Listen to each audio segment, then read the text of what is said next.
Hello, everyone. I hope you're well. I might sound a little nasally. I'm a little under the weather.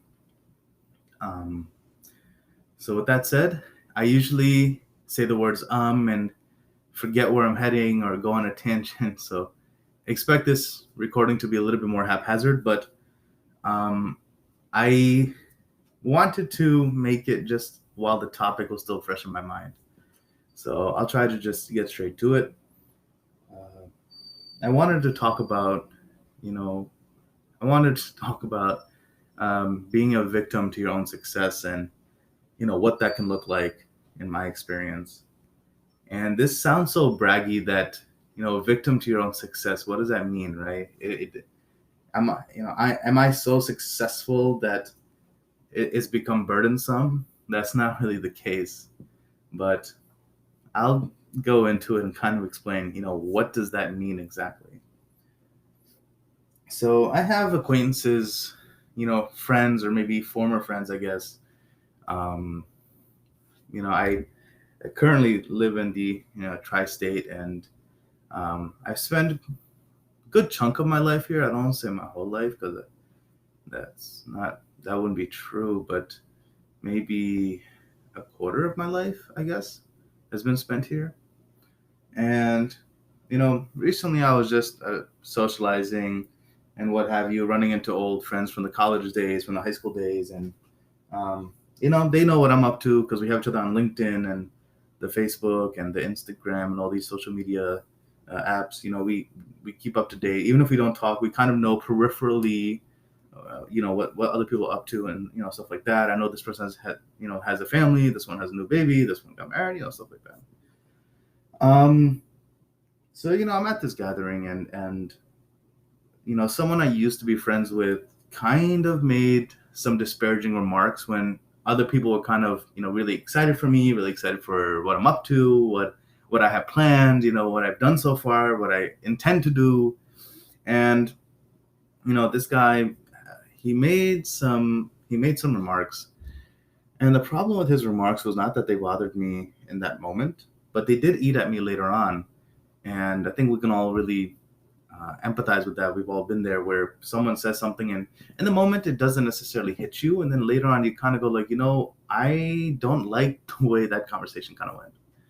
And the reason this kind of hurt was I've actually heard what he said has actually been echoed, throughout the years. I have heard other people say what he was saying or share his sentiment. So, people are just giving me props or congratulations or kudos and what have you. And it's not that I'm trying to, make the get together about me. I'm not trying to shine a spotlight on my career. I will share my career with people if we're being introduced, but it's not something I like to talk about.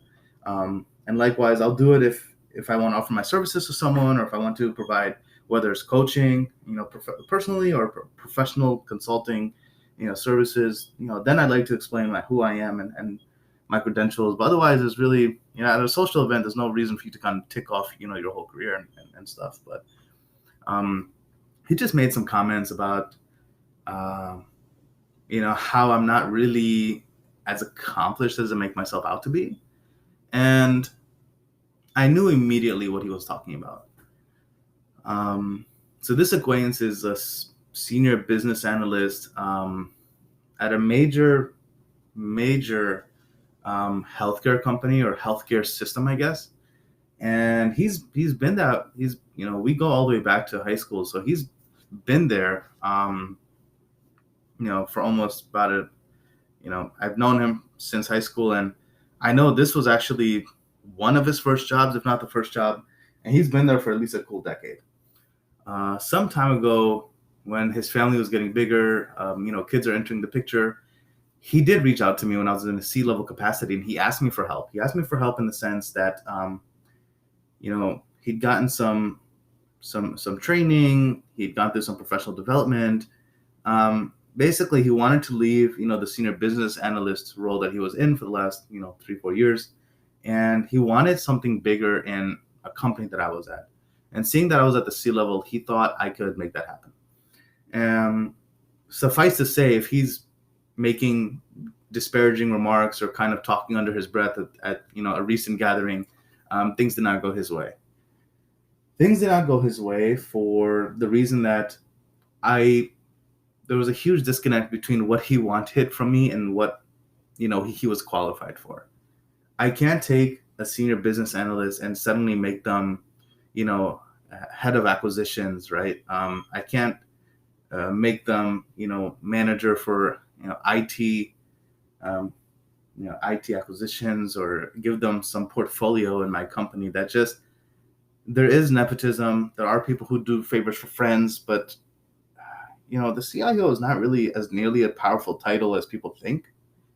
I've been at companies where the CIO is making $250,000, the CEO is making $2 million, and then the CEO has bonuses that go on for days. Some of them are more than the CIO makes in a year, right? I know a CEO whose base salary was $2 million, and then if you look at all the other long-term incentives and stock options and bonuses, they actually came out to about another 1.8. So you have a CEO who's walking with about $4 million, and then the CIO, his base salary was actually around $300K, but even with bonuses, bonuses might be like $60K, right? So for 300, it takes you up to 360. So you compare them to, it's not even really, CEOs making like 11, 12 times what the CIO makes. All right. Same goes for the CFO, the CMO. These are just titles that are a little bit more public, a little bit more known. And for better or for worse, CFO and CEO tend to make off like bandits. Now, whether or not they should, that's a topic for another time. But the CIO is not this powerful entity that people think it is, at least this acquaintance. So he kind of changed the air a little bit, made it a little bit more tense. He kind of talked about like, no, Muhammad's not as important as he makes himself out to be. He couldn't even get me like a simple job, and I didn't appreciate that. I didn't appreciate that because his ask was massive. It did not fit his credentials. Even if I got him a conversation, I could have absolutely got him an interview. But I don't want to get someone an interview where they have a decade of experience. They've had like maybe 2-3 roles at the same system, right? Junior analyst, business analyst, 1, senior business analyst, 3, whatever. If you can't sell yourself, first of all, the way he conducts himself, the way he sells himself is he lacks a little bit of confidence, just enough that I know he can't really drive it home. So there's that issue with the confidence and the interviewing style. And also just on paper, he can't speak intelligently about anything meaningful that would justify him going from senior business analyst to, director, VP, head level. It just wasn't there, right? The math wasn't mathening, I think is the saying. I heard that recently, and it's very funny. That's just all it was, right? So, some time ago, we explored making this happen. He reached out to me. He wanted some help. I tried. I had some lower level roles that, some team lead, even like a project manager role. He wasn't at all interested. He really wanted this huge jump, and he thought, not only did he want this huge role, he shut me down when I offered these sort of substitutes that were more adequate and appropriate for, again, his experience, his seniority at his enterprise. He shut me down, but also he seemed almost insulted when I told him that, I secured interview. He thought it was just kind of, I'll invite him to the office and he'll bring his passport, bring his social security card, proofs of identity, and start filling out the forms. And then, I'll be showing him to his office. Me personally, I will escort him and make it all happen. And I don't know if this is just maybe, I've heard that this is how things are supposed to work as a first-gen American. I have since matured. Obviously, growing up, I thought, people could just give each other jobs in companies. That is obviously not the case. It's very rare that happens. He seemed to operate under that assumption, which is unfortunate. And it does suck that, the friendship is strained, or I don't even know if I should say there is a friendship. And I didn't like that, he kind of made these disparaging remarks because I've done nothing to him. I did try to help him. But if you haven't accomplished a lot professionally, I don't like that it suddenly becomes a penalty for me that I'm not able to sell you when you can't even sell yourself for, better opportunities. And then, he kind of didn't stop. Then he starts talking about like how it's so weird that we started working around the same time, and then I'm at a certain level and he's at a certain level. I was able to kind of respond very quickly just because other people are listening and I want them to be educated. I didn't speak up when he kind of made these remarks about how I couldn't get him a job, because I said, he needs some catharsis, let him talk himself out. Hopefully he'll just shut up. Maybe it's just, maybe he's had too much to eat or drink or something. Well, he was also Muslim, so maybe I shouldn't say drink or make that joke. But maybe he had too much sugar. That could have been a good rationale. So I said, let him just talk himself out. I don't want to get into a fight with someone. This is just, it's not a proper occasion, right? This is a social event. People are trying to be happy and relax. You have to kind of pick when you want to correct someone and when you want to let them punch themselves out. So when he was going on about how I couldn't help him and maybe I'm not as important as I say I am, maybe I'm just, important on paper, not in real life, I said, whatever, just talk yourself out. I'm just going to, enjoy my samosas and drink some milk. And then he kind of mentions how it's almost suspicious, my trajectory, how it's weird that he has been, a good employee for a decade and he's at, this senior BA level. And then suddenly I'm, he said stuff like pretending to be a CIO, claiming to be CIO. I told him like I credit job hopping with why I've been able to move up so quickly. And I said also it helps if you just have large ownership over your work. Like whenever I was at a company, I would always make sure that I became valuable to that company. And this is the more important part, I know how to sell myself. I know how to speak intelligently about the value that I bring and the value that my past projects, my accomplishments, they have had a value for my company. And I can tell them where I have taken the company personally, how my presence in my current employer enhanced their ability to operate, their ability to deliver, and just interviewing well, having a good resume, and just not just clocking and clocking out, but making the most of each opportunity. All of these things, they have a value and they will help you move up. And other people present have been job hopping. I mean, some of them do it every 2 to 3 years, not every year like me. A little bit of an edge case. But he just had an axe to grind. And I can tell when someone is open to a dialogue, and I can tell when someone's eyes are glazed over and they're just talking at me, they're not talking to me, or they're not in a headspace where they're looking for any sort of counterpoint or input. Now, lucky for me, the people who are present are all very mature. They're all very accomplished. They're all very mature and educated. They can see what I was seeing, which was they could see this guy has some personal issue and he's just saying things thinking it's embarrassing me, but it's not embarrassing me because the other people present are actually better acquaintances or friends, and they know, first of all, why I'm more successful than him. And likewise, they also know why I wasn't able to help him, because he did ask some of them as well. But unlike my case where I actually tried to offer help, they just told him right away, no, there's just no opening.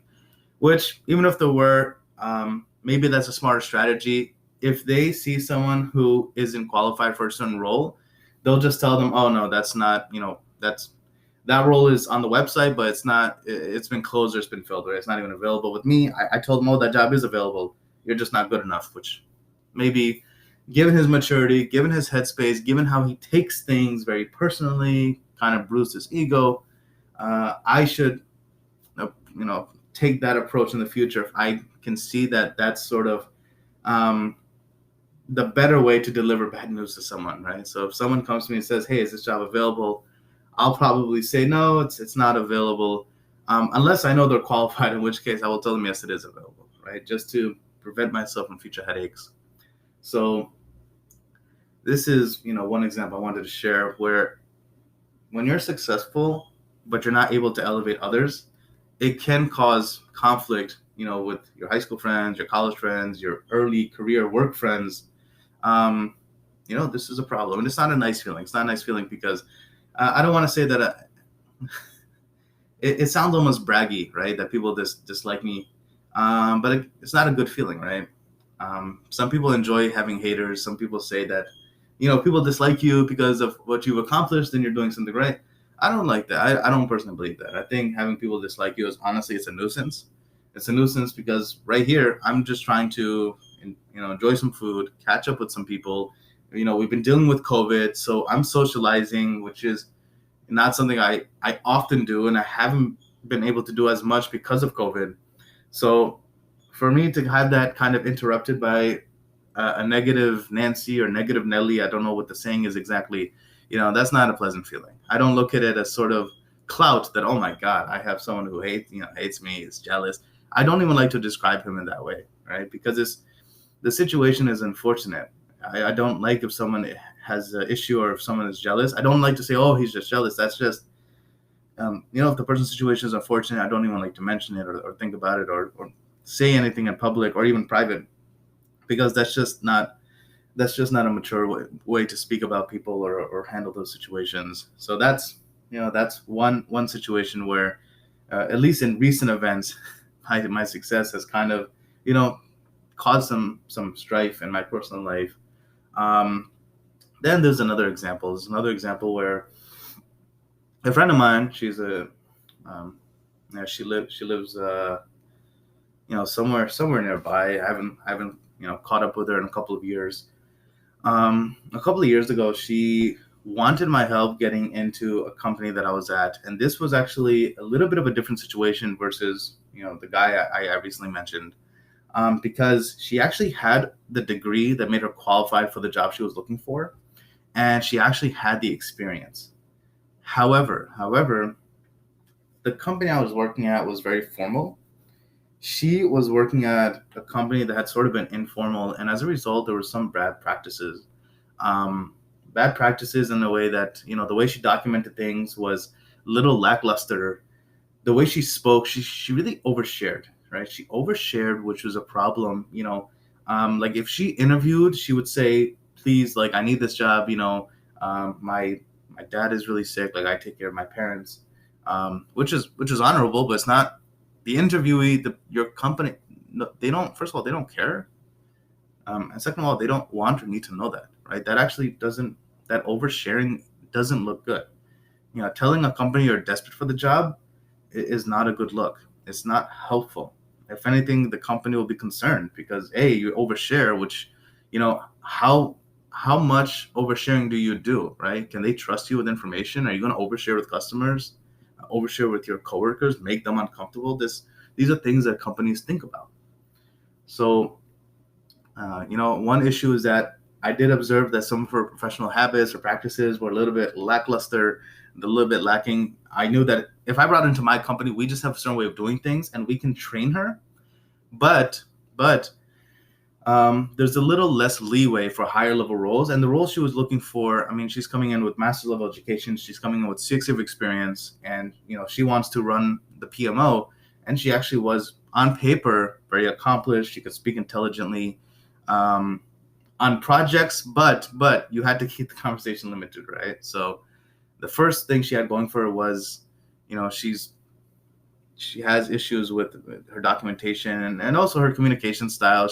She could be a little bit strange with her communication. For example, if she was speaking to someone she didn't know, she was very to the point, very curt, very concise, and that's great. But then I would see how she spoke to coworkers she was close to, and there's a lot of just I don't know. I don't want to say just yapping or just talking. There was a lot of nonsense. So that was something that was concerning for me because in my company, being able to communicate, with stakeholders, with peers, other resources, a lot of the time you won't know the person on the other end of the email or the Teams message. And if you're going to be one way with them, but then you talk sort of more casually to people that doesn't really bode well, right? Like those professional boundaries just weren't there with her because the atmosphere, the culture that her company had cultivated was sort of a little bit startup, kind of like a startup, which is why when the way she approached problems, documentation or solutions was a little bit kind of haphazard because it was run a little bit like a startup. Then the way she communicated was also a little haphazard. The oversharing, I think, was also maybe the culture there was very friendly, but um, I remember I'm coaching her, and whenever if she had an interview while I was coaching her, I would observe her interview, and I was just shocked at how much she was sharing, um, and that was a problem. Um, and finally, like I'm trying to train her, trying to set her up to interview well with my company. She just shared something about how there's some, financial difficulties and whatnot that she's going through. And she asked me, and this is where it gets a little bit difficult. She asked me, the salary range, because I knew it internally what the salary range was. She asked me the salary range, like definitively. She didn't want a range. She wanted me to tell her the max. And she asked me how she could, get the most out of the company. So this friend has approached me, and I'm coaching them. I observe them in their professional workplace, kind of shadow them a little bit so I could tell them where they need to improve. And, on paper, she has a degree, she has experience, looks good on paper, but then real life is really not matching up to how the resume sells her. And that was a little inappropriate, where she's asking me to kind of teach her or help her get the most out of my company. I do like to tell people how to handle salary negotiations. So I told her that I can give you advice on how to counter an offer, but I cannot tell you how high to counter, right? I cannot tell you the maximum range. That's just something that's confidential to my company. Just because I can access that information doesn't mean I should be giving it to you, right? We might be friends, but I already, just by giving you help with your interviews, just by telling you where you need to work on yourself professionally or even personally, stop oversharing, stop sharing certain details, stop talking to some of your coworkers as though you're friends. Like you want to get into the mindset of talking to coworkers like they are coworkers, because you don't want to get a new job and God forbid you fall into an old habit and you say, hey, what's up? It's nobody wants to hear that, right? Or you just using slang or shorthand, or taking out your phone and showing them the latest Instagram video. Like these habits are something that I'm worried about bringing into my workplace, because I can't have you at my company. I don't want to bring you in, not for the reason that, oh, you're not good enough, but I want to set you up for success. And the way you kind of just approach your professional life right now, you're not going to be able to work in my company. My company is a little bit, not just cutthroat, it's a little bit competitive. And also there's a lot of old behaviors in place, right? Good morning, sir. Good morning, madam. Like that's how some of us greet each other in management. Emails are like one sentence. They're not these long stories about how I need to leave early on a Friday because there's, the home taker who takes care of my parents is not available and I need to do. I am sympathetic to you, your situation, your need to elevate your lifestyle as well as that of your parents. You can take care of them and all that stuff. But that's not something that you want to bring into the interview. And she would ask me like, hey, how can I better sell my parents, sob story or situation? And I'm like, that's none of that. There's no script I can give you, because if I give you a script, it's going to be a blank piece of paper. Please just don't do any of this. So, that was someone who was interested in joining my company. I did try to offer her some help. She had a lot to work on, but ultimately I told her, look, if you want to throw your hat into the ring, I will set up the interview. So I set up the interview. She went through a few rounds, but eventually HR ghosted her, and HR reached out to me and they told me, she's a little bit like, they told me, hey, this person was sharing all this sort of personal information, and they said, like, we just got uncomfortable, right? Like she had a degree from a very, very top-notch school. If I had to tell you where it was, let's just say it's one of the top 10 schools in the US. So that's an incredible degree. And the company she was working for was, it actually was kind of well known in the market that I was working in. So it wasn't like a FANG company, but uh, if you had like a longer acronym, I believe that this company would actually fall into that acronym. I know there's FANG and Manga and A Plus and I don't know a myriad of other companies. But I think what her company was probably like one of the top 20 in terms of growth and just being in the news like every other week with their expansion and what have you. So a lot of people are benefiting from the services. And I did my part. I'm sorry she wasn't able to get the job, but I know that sometime after I heard that she was saying things that were a little untrue behind my back. Um, I think she was under the impression that I set up the interview for her to her face, and then behind her back, I was sabotaging her. And then she would tell people the things that I had said to her in confidence, which was meant to be for her professional growth, which was, um, I told her HR or people interviewing you, people at work don't care about your family situation, your parents' health. And then the way she told the story to other people was, oh, Mohammad said nobody cares about my parents, right? The fact that they're sick, the fact that she's like, oh, he said nobody cares about them. I'm like, okay, that's not great, right? Then I had given her some advice that the way she approaches work is a little bit, um, it's not really mature. And she's like, oh, he says I'm immature and I don't know how to do my job. And just the way she spoke about me and how I tried to help her after was, again, kind of alienated me from some people. Um, Not people I was particularly close to, more like acquaintances who saw me a little differently. They saw me as someone who was, I guess, trying to undermine her, who wasn't a healthy presence in her life. I wasn't a real friend to her. That friendship dissolved real quick. I was actually happy because it was just a very high maintenance. But it is unfortunate because I do try to refer people. I do try to coach people. I actually, on my Fiverr, I provide career guidance. Telling people, helping people develop a plan for how to get into a certain job, because some people want to become program managers, and that's sort of that is their aspiration, that is their goal, that's where they want to go. Some people want to be VP of product, that is where they want to go. Some people just want to be a scrum master, right? And I help develop plans. That's one service I offer. It's not a professional service, right? It's sort of one of the personal services I offer, where I will help people with career guidance. I also help people with developing their resume, because that's the first thing people see, right? I mean, it's like your name. When you meet someone for the first time, all they know is your name. When you interview or apply to a company, right, all they know is your resume. They don't know anything else about you. I provide interview prep, so I will drill people. Have 5, 10, 15 mock interviews. And then right after the interview, I'll tell them, hey, you need to work on this, this, this. For example, you go into a lot of details on this question. You talked for 4 minutes. And then on this question, you're only able to give me like a 1-minute answer.